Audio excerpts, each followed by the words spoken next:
खबरिया टॉप की टीम इस समय कैसरबाग राजधानी लखनऊ स्थित बीएसएनएल के दफ्तर में है। यहां पर हमारे सामने इस समय हमारे साथ बातचीत करने के लिए प्रधान महाप्रबंधक बीएसएनएल के राजेश कुमार साहब हैं और ये बताएंगे कि किस तरीके से यहां पर बीएसएनएल का 4G 5G की जो सेवाएं जिस पर काम तेजी से चल रहा है, साथ ही जो बताया जाता है सर कि बीएसएनएल एक भरोसे का साथी रहा, सरकार का ये उपक्रम है।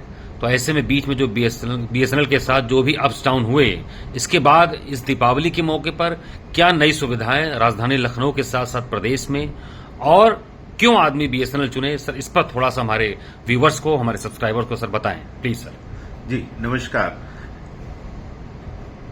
आज मैं आपको बताना चाहता हूं कि बीएसएनएल ने अपनी 4G सेवा लॉन्च कर दी है। उसका उपभोक्ताओं को लाभ मिलने लगा है। अभी पिछले कुछ 3 महीने से बीएसएनएल के प्रति उपभोक्ताओं का बहुत रुझान बढ़ा है। 3 से 3.5 महीने में लगभग 1.5 लाख उपभोक्ता बीएसएनएल के साथ नए उपभोक्ता जुड़े हैं। उपभोक्ताओं को अच्छी से अच्छी, बेहतर से बेहतर सेवा मिले, इसके लिए बीएसएनएल लगातार प्रयास करता रहा है। 4G सेवा के बारे में बताना चाहता हूं कि ये 4G सेवा पूर्णतः स्वदेशी है, जिसका पूरा डेवलपमेंट इंडिया में ही हुआ है। पूर्ण तरह से आत्मनिर्भर है। ये सरकार की एक महत्वाकांक्षी योजना थी, उसके तहत इसका डेवलपमेंट हुआ है और ये बीएसएनएल ने इसको ऑल इंडिया लेवल पे इसको डिप्लॉय किया है। तो इसमें बहुत सारे जो अब तक संशय बने रहते थे कि कोई डेटा लीक होगा या विदेशों में हमारी कोई डेटा पहुंच जाएगा, तो वो ऐसी बात बिल्कुल खत्म हो चुकी है। पूरी तरह से सिक्योर एंड सेफ है। जैसा अभी आप देखेंगे बीएसएनएल ने अपना नया लोगो भी लॉन्च किया है। उस लोगो में बिल्कुल सेफ्टी, सिक्योरिटी, इस तरह की बातें हैं। सेफ है, सिक्योर है और अफोर्डेबल भी है, ये सब बताया गया है। सर एक सवाल ये है कि बीएसएनएल आपका भारत संचार निगम लिमिटेड की जो कनेक्टिविटी की सेवाएं, नेटवर्किंग की सेवाएं हैं, वह जो प्राइवेट के जो कंपनीज हैं उनके जो टेलीकॉम सेक्टर के, उनसे अलग क्यों है और उस पर भरोसा एक आम उपभोक्ता क्यों करे? जी, तो आम उपभोक्ता देखिए, अभी आपको पता होगा कि दूसरी कंपनियों ने अपनी सेवाओं के टैरिफ बढ़ा दिए थे, बीएसएनएल ने नहीं बढ़ाए हैं। बीएसएनएल का जो सेवा का भाव है वो लोगों को सेवा का भाव के साथ ही सर्विस दी जा रही है, लेकिन बाकी कंपनियों ने अपनी प्रॉफिटेबिलिटी बढ़ाने के लिए या अपना बिजनेस बढ़ाने के लिए ये अपने टैरिफ बढ़ाए हैं। हमें उपभोक्ताओं का ध्यान रखना है, वो हम रखे हुए हैं। सर अभी कौन कौन से प्रमुख आपके टैरिफ वाउचर्स हैं, क्योंकि अभी दिवाली का समय है, तमाम लोग मोबाइल खरीदेंगे, फिर नए नेटवर्क की तरफ उनका रुझान बढ़ता है। जैसा कि बीएसएनएल ने अभी जो आपने बताया कि 7 साल बाद अपना स्लोगन बदला और 1 अक्टूबर को आपने विश्व बीएसएनएल दिवस मनाया भारत में, तो ऐसे में मतलब बीएसएनएल के कौन अट्रैक्टिव जो उसकी सेवाएं हैं जिसकी ओर आकर्षित होगा? जी देखिए, जैसा मैंने आपको बताया है कि हमने कोई टैरिफ बढ़ाया नहीं है और भविष्य में हमारा कोई टैरिफ बढ़ने का प्लान भी नहीं है। तो जो हमारे प्लान चल रहे थे, मैं आपको उसकी पूरी लिस्ट दे दूंगा। वो सारे प्लान एज इट इज चल रहे हैं और जो डेटा है, कुछ हमारे फेस्टिवल ऑफर्स हैं वो भी अवेलेबल हैं। उपभोक्ता उसका भी लाभ उठा सकते हैं, क्योंकि अभी ये फेस्टिवल का टाइम चल रहा है, तो बीएसएनएल ने कुछ नए फेस्टिवल ऑफर दिए हैं, उसका लाभ जरूर उठाएं। उसका मैं लिस्ट आपको उपलब्ध करा दूंगा। साथ ही साथ आपने कहा कि ये जो बीएसएनएल की सर्विस औरों से अलग कैसे है, तो जैसा मैंने आपको पहले भी बताया, ये कि पूर्ण स्वदेशी है। आप इसका पूर्ण तरह से विश्वास कर सकते हैं और ये किसी भी मामले में किसी दूसरे टेक्नोलॉजी से कम नहीं है। और एक खास बात यह है कि हमारी ये सेवा है, इससे हमारा एक सर भी गर्व से ऊंचा हो रहा है। विश्व में कुल 6 ऐसे देश हैं जिन्होंने अपना 4G स्टॉक डेवलप किया है, जिसमें से भारत भी एक अब हो गया है। 3 और कौन से देश है बताया आपने जो जिक्र किया? जिसमें फिनलैंड है, स्वीडन है, जापान है और ये चाइना है। और एक देश और है जी। तो इस तरह से हमारा ये 6वां देश है जिसने अपना स्टॉक खुद डेवलप किया हुआ है। सर, कनेक्टिविटी की बात करें, खासकर जो है इंटरनेट की बात करें, ब्रॉडबैंड की बात करें, तो बीएसएनएल ब्रॉडबैंड को लेकर तमाम, क्योंकि जो अब कारपोरेट सेक्टर में लोग वर्क फ्रॉम होम भी किए कोरोना काल में, तो काफी इसका विस्तार हुआ, प्राइवेट कंपनीज ने काफी वहां पे कंपटीशन दिया।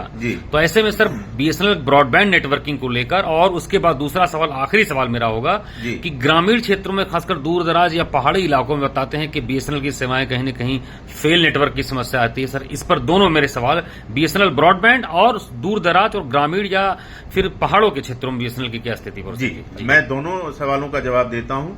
बीएसएनएल ने जो अपना ब्रॉडबैंड के बारे में है, बहुत ही महत्वाकांक्षी योजना है बीएसएनएल की। हमारा भारत नेट के तहत हर गांव में, हर ग्राम पंचायत में फाइबर पहुंचाया हुआ है, जहां फास्ट इंटरनेट की सुविधा उपलब्ध है। हर गांव को फाइबर से कनेक्ट किया गया है। धीरे धीरे सारे गांव तक वो सेवा उपलब्ध कराई जाएगी। जो भी उपभोक्ता सेवा का लाभ लेना चाहते हैं, उनको फाइबर कनेक्टिविटी से वो सेवा का लाभ मिलेगा। साथ ही साथ मैं आपको बताना चाहता हूं कि दूर दराज और पहाड़ी क्षेत्रों में सेवा कैसे मिलेगी और कैसे वहां कम्युनिकेशन के साधन मिलेंगे।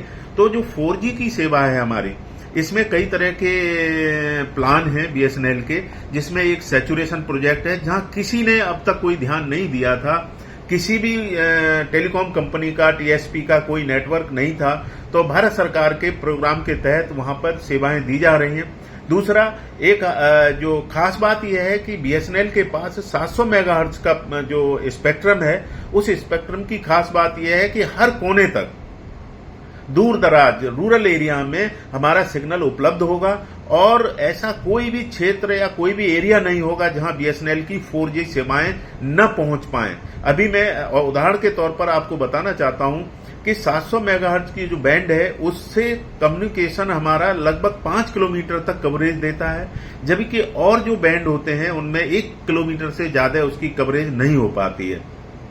तो कुल मिला के अगर हम देखें तो 700 मेगाहर्ट्ज की जो बैंड से लगभग 30 से 40 गुना कवरेज एरिया बढ़ जाता है। तो रूरल एरिया का कोई भी ऐसा क्षेत्र, ग्रामीण क्षेत्र या फिर हमारा शहरी क्षेत्र, सेमी अर्बन एरिया, कोई भी ऐसा क्षेत्र नहीं होगा जहां हमारी रीच ना हो। तो अभी जैसे ही हमारी सेवाएं पूर्ण रूप से लॉन्च हो जाएंगी, उसके बाद कहीं पर भी कोई ब्लैक होल या डार्क स्पॉट नहीं मिलेगा, सेवाएं उपलब्ध होंगी। साथ ही साथ आपका जो एफटीटीएच के बारे में मैं बताना चाहता हूं कि जैसे लखनऊ में हमारे लगभग 2 लाख से ज्यादा उपभोक्ता थे, जिनको हम कॉपर केबल पर सेवाएं दे रहे थे, जो हमसे विमुख हो चुके हैं, जिनके नंबर कट चुके हैं। किसी का नंबर 10 साल पहले कट गया हो, या 4 साल पहले, 2 साल पहले, या 1 साल पहले भी नंबर कट चुके हों। आज की डेट में हमारे पास बहुत सारे उपभोक्ता नहीं हैं, कुछ ही रह गए हैं जिनको हम फाइबर में कन्वर्ट कर रहे हैं। हमारे पास इस तरह का अरेंजमेंट हमने डेवलप कर लिया है, ऐसी तकनीक हमारे पास है कि वो नंबर जो आपने कभी अपनों के साथ कम्युनिकेट किया है, 10 साल पहले भी नंबर रहा होगा, आप अपनों के साथ रहा होगा, आपकी भावनाएं जुड़ी होंगी, सेंटिमेंट्स होंगे आपके, तो उस नंबर को आप रख सकते हैं। अब हम आपको वही उपलब्ध कराएंगे नंबर, और उसी नंबर पे आपको fibre to the home FTTH मिलेगी। मतलब उस नंबर को आप रीजनरेट कर सकते हैं? जी, उस नंबर को रीजनरेट करेंगे, जिस पर कॉल पूरी तरह से फ्री होगी, डेटा प्लान होंगे जिसका चार्ज लिया जाएगा, और कॉल करने के लिए कोई चार्ज नहीं लिया जाएगा। तो एक तरह से आपका एक इमोशनल एंगल भी आ जाता है कि जिस नंबर को आपने दशकों तक यूज किया या जितने पीरियड तक यूज किया, अपनों के साथ जुड़े रहे, वो नंबर पुनः आपके साथ बीच में आ जाएगा। सर, लखनऊ जनपद में कितने अभी आपके कस्टमर्स हैं? कितनी आपकी एक टारगेट है, मतलब जी, लखनऊ जनपद में हमारे लगभग 2 लाख से ज्यादा उपभोक्ता थे कॉपर पे। इस समय हमारे पास 11,000 एफटीटीएच के कस्टमर हैं, और लगभग 10,000 के 8 से 10,000 नंबर हमारे कॉपर। कितना सर टारगेट आपका है कि आप एक लेवल हम तक? पूरी तरह से जितने हमारे उपभोक्ता कॉपर में थे, वहां तक हमारा प्लान है कि हम वहां तक पहुंचे। कुछ नए उपभोक्ता भी जुड़ेंगे, कुछ अपने दूसरे जो ऑप्शन है उनको भी तलाशेंगे, लेकिन मेरा ये मानना बिल्कुल पूर्ण तरह से है कि हम वहां तक जरूर पहुंचना चाहेंगे जहां तक हमारे उपभोक्ता आज से पहले कॉपर से सर, जुड़े हुए थे। कुछ सरकारी विभाग है जहां के क्रियाकलापों में वहां के ब्रॉडबैंड आपके इस्तेमाल किए जाते हैं। जैसे अगर ट्रांसपोर्ट डिपार्टमेंट की बात करें, वहां के सर्वर में ब्रॉडबैंड आपका है, लेकिन वहां समस्या आती है, कहीं न कहीं सर्वर डाउन होता है, कुछ बीएसएनएल की समस्याएं होती हैं। ऐसी सेवाएं आपकी जिन सेवाओं से सीधे तौर पर लोग जुड़े हुए हैं, चाहे ड्राइविंग लाइसेंस की बात हो, चाहे टैक्स जमा करने की बात हो, ऐसे तमाम जन सुविधा केंद्र हैं सर, जिनके आधार पर ब्रॉडबैंड के आधार पर आपकी ली जाती हैं। तो वहां तमाम शिकायतें सर ऐसी मिलती हैं कि बीएसएनएल का सर्वर डाउन है, ऐसा कुछ है। तो सर इसकी समस्या को लेकर कैसे आप लोग तकनीकी रूप से इसके बारे में मैं बताना चाहूंगा कि थोड़ा सा कंफ्यूजन हो जाता है कभी कभी कि देखिए बीएसएनएल एक टेलीकॉम सर्विस प्रोवाइडर है और जो कंटेंट प्रोवाइडर या स्पेस आपको प्रोवाइड करने वाला ऑपरेटर कोई और होता है, जहां पर आपकी इंफॉर्मेशन स्टोर की जाती है, कंटेंट स्टोर किया जाता है। तो अगर उस इंफॉर्मेशन या सर्वर में कोई दिक्कत आती है तो बीएसएनएल का उसमें कोई रोल नहीं होता है। बीएसएनएल का रोल वहां से होता है कुछ सर्वर के आउटपुट पोर्ट से लेकर के जहां टर्मिनल होता है।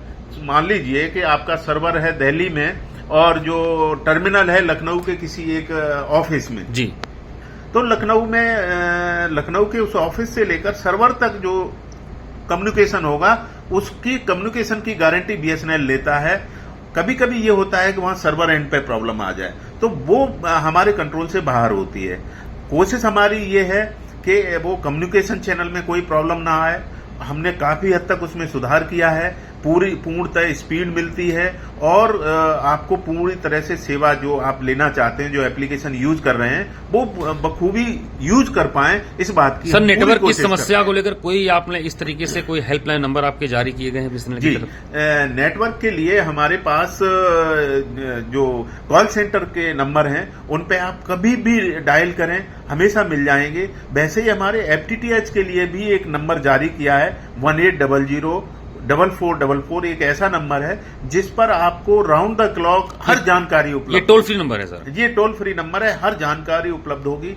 कॉल भी कर सकते हैं और व्हाट्सएप भी कर सकते हैं। सर एक बार हमारे व्यूवर्स को एक बार और बता दीजिए सर ये नंबर 1800-4444, जिसको हम काफी प्रचारित कर रहे हैं कि इस नंबर पर डायल करने से आपको पूरी जानकारी मिलेगी और पूरी सहयोग मिलेगा। सर बहुत बहुत शुक्रिया खबरिया टॉप की टीम के साथ बात करने के लिए। तो ये थे हमारे साथ खबरिया टॉप राजधानी कैसरबाग में प्रधान महाप्रबंधक बीएसएनएल के, जिन्होंने बीएसएनएल के आगामी योजना के बारे में, प्लानिंग के बारे में, नेटवर्क के बारे में, ब्रॉडबैंड के बारे में और जिनकी भावनाएं बीएसएनएल के साथ जुड़ी हुई हैं, उन भावनाओं को चाहे 1 दशक या 1.5 दशक पहले, उन भावनाओं को फिर से पुनर्जीवित करने के लिए बीएसएनएल जो है लोगों के साथ अटैच हो रहा है। तो सर बहुत बहुत सर आपका आभार पुनः खबरिया टॉप की टीम के साथ बात करने के लिए। मैं कुमार रवि, राजधानी कैसरबाग, बीएसएनएल प्रधान महाप्रबंधक कार्यालय से धन्यवाद। नमस्कार।